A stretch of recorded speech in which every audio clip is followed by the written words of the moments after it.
Hello once again, and if you don't know already, I'm Florence, and just now I'm going to be talking about radioactivity, more specifically the three different types of radioactive decay. Okay, so for radioactivity I'm going to have to be stood up here for the first time in quite a while. The radiation we're going to be talking about is emitted from unstable particles, and there are three types that we're going to be talking about today. There's alpha, beta and gamma. Now we'll start talking about them in that order, shall we? Now alpha decay tends to get that notation, just an A. And what alpha decay is it's a helium nuclei. And what that means is that it is two neutrons and two protons that are emitted from a nucleus. And a nucleus is the centre of an atom. Now alpha decay is the slowest of these three different types of emission that I'm talking about. And when I say slowest, I mean that it's emitted at the slowest speed. But even though it's the slowest of these three, it's still exceedingly fast, about 4,000 times faster than a standard aeroplane's cruising speed, as the speed that it travels at is 1,000,000 meters every second. But despite that, paper is capable of stopping this. After all, it is only a tiny nucleus. But despite it being the slowest form of radiation, it is also the most ionising. Because it's made up of two protons and two neutrons, that means that it has a charge of 2+. So when it goes past neighbouring atoms, which I have very unrealistically drawn there, out of the two different types that I'm going to be talking about later, it is the most likely to drag electrons out of those atoms, as, like I said, it's got a charge of 2+ due to its two protons. So the electrons will be strongly attracted towards it. Now moving on to beta decay, the symbol that it tends to get is a B that looks kind of like this. But there's actually two different types of beta decay. There's beta plus decay, and there's also beta minus decay. And despite them being rather similar, they are also rather different as well. Now we'll start off by looking at beta minus decay, as it's the most common form of decay. And I'll explain why that's the case shortly. Now basically what beta minus decay is the release of an electron. But this electron is not released from being in orbit around an atom. This electron is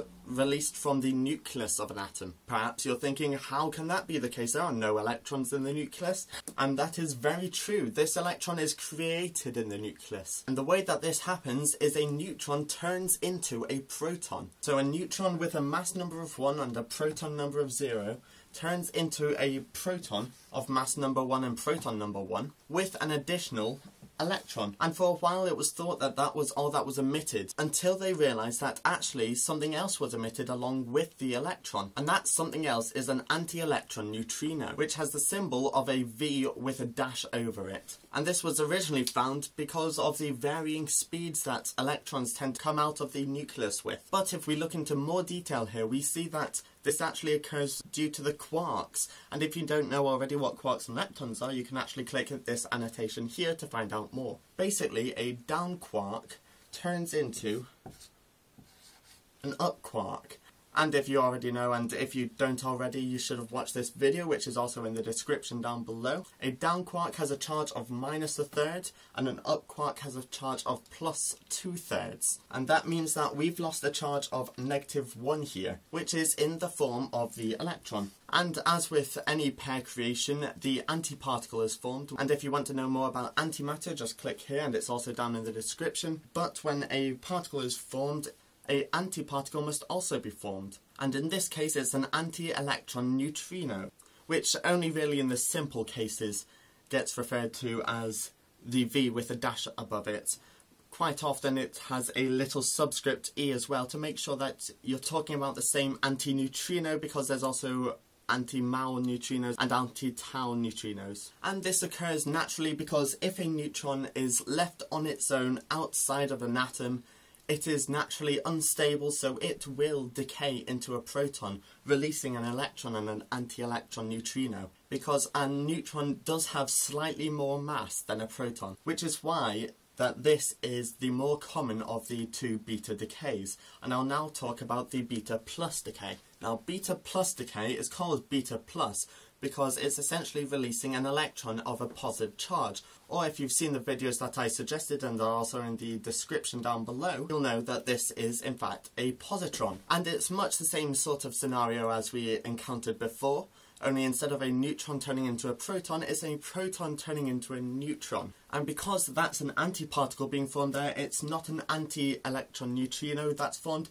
it's just a standard electron neutrino. And it's possible you already know much about neutrinos because of that mistake that was made thinking that the neutrinos had exceeded the speed of light in that experiment. But now looking at the quarks, I'm sure you can see where this is going, and you can just click that annotation down there if you want to skip it. But as you can see, it's just an up quark going to a down quark, releasing a positron and an electron neutrino. But you might be asking, how can this happen if the proton has less mass than the neutron? And that is because this does not tend to happen naturally. The proton tends to require to be in an excited state, so it has extra energy which can be converted into mass. Now beta plus and beta minus decay do travel faster than alpha decay.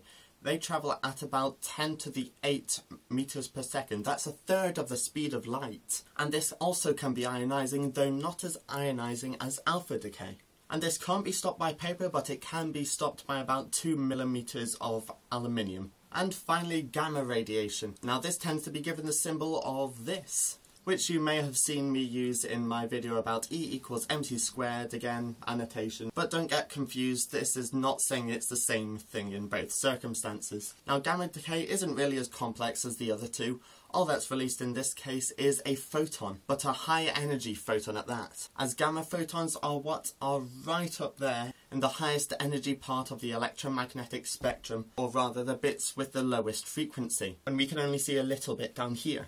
Now this also, unlike the other two, doesn't have any charge, nor does it have any mass, though it does require mass energy to be released, or at least be in an extremely excited state atom. And obviously, as it's a photon, it is travelling at the speed of light, so it's the fastest of any of the other particles. But it's also the least ionising and therefore the least dangerous, as it'll quite happily just pass on right through you most of the time, not all of the time. In order to be able to stop it, you tend to require to need about 2 centimeters of lead. But even lead just causes the gamma radiation to just steadily decrease in intensity, and in order to be able to stop any harmful gamma radiation getting through in most cases, you'll need about 10 centimeters of lead. Though in theory, since it's just a decreasing amount of intensity, you'd need an infinitely long piece of lead that the gamma rays are going straight through in order to completely stop the gamma radiation from coming out of the other end. That's all for now, and thanks for watching. If you've got any questions, corrections or suggestions, do put them down below. Turns out that